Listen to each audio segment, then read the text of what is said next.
SOWORE to sue police for torture. Falani has explained. My people, we all know that Omoyele SOWORE has been taken into police custody since um, New Year Eve. He was not just taken, in a gentle manner.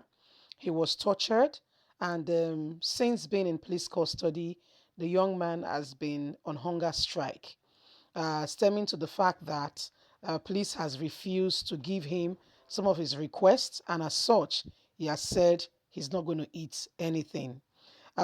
His lawyer, Femi Falani San, has said the police unit of Nigeria will be sued as a result of human rights violation on his client, Omoyele Sowore.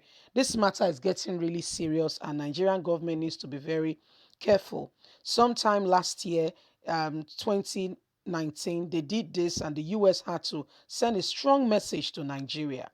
Human rights lawyer Falani San says he has received instruction from Sahara reporter publisher Omoyele Sowore to sue the Nigerian police force and its officers for torture. The senior advocate said this in a message sent to our correspondent on Saturday. Falani said his client was badly beaten and subjected to humiliation, dishuman condition, and for anti-torture acts. Since Mr. Sowore foundational right to delegate has been recklessly violated by the police, and we have instructions to press for charges against the officers who subjected him to physical and mental torture. In contravening letters and spite of the provision of the Anti-Torture Act of 2017, he said, from indication, the Nigerian police force is waiting for order from above before releasing Sowore. Order from above is a common term used in Nigeria to refer to a superior authority. He said the police was holding his client for alleged breach of the COVID-19 protocol, but had denied him bail for 2 consecutive days, even though the law says such offense are pardonable. Falani further stated that his client had pointedly told the police that he had not breached COVID-19 protocol.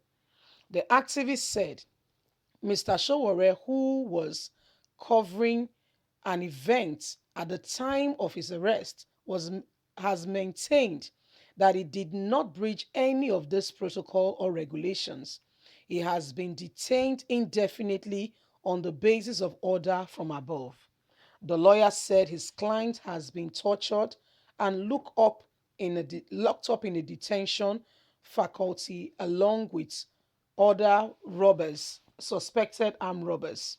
Falani added, the police officers who arrested Mr. Omoyele Sowore at Abuja on January the 31st, 2020, subjected him to several and severe beating and left him with bruises all over his body. As if that was not enough, he had been locked up in the midst of armed robbers suspects at a notorious detention facility called Aboto, maintained by the disbanded Special Anti-Robbery Squad in Abuja. The physical torture to Mr. Moyele Sowore was prolonged by the refusal of the police to provide him with medical attention. Although Mr. Showore's injury are being treated by his personal physician, the police authority have refused the application for the detainee to bail his client. The alleged offense for breaching the COVID-19 regulation is pardonable, and nothing of such should have made them keep anybody in a police custody. So, my people, the matter lingers on. We know that when this first started, Moyele Sowore, initially he said he was organizing a revolution against the Muhammadu Buhari's administration which sparked up a lot of reaction. Before you knew it, President Muhammadu Buhari ordered the arrest of Sowore, which led to, court orders upon court orders saying he should be bailed. Despite that, there was nothing coming from the government, and like you heard, order from above rather said he be kept in detention until his family back in the US had to go to Congress and say this man is being detained against his will. There are court orders, and that were showed to say indeed the court has ordered, and we don't understand why he's still being kept. There is no reason why he should be kept. At this time, it was about 144 days. The US had to send a strong message to Muhammadu Buhari, saying, we don't understand why there is no regard for rule of law in Nigeria. If he has done anything and for that reason you are putting in police custody, there are proceedings on how this is done. For what reason have you kept a man more than 144 days in prison? Immediately that letter was released, Nigerian government quickly set him free. Although there were talks here, on different angles, people, speaking here and there. However, he was released, and the order that was also given was he must not leave Abuja until they finish their investigation. Since then, he's had a different court hearing and has not really amounted to anything.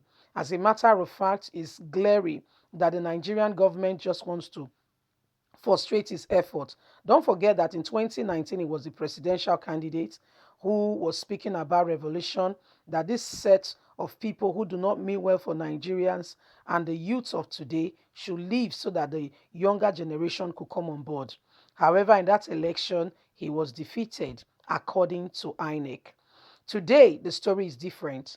During the Watch 9 service, prior to that, he has circulated different messages saying those who want to cry for revolution into the 2023 should come out with placards and a candle to also speak for the voiceless with regards to what happened at the NSAS so that Nigerian youths could be liberated.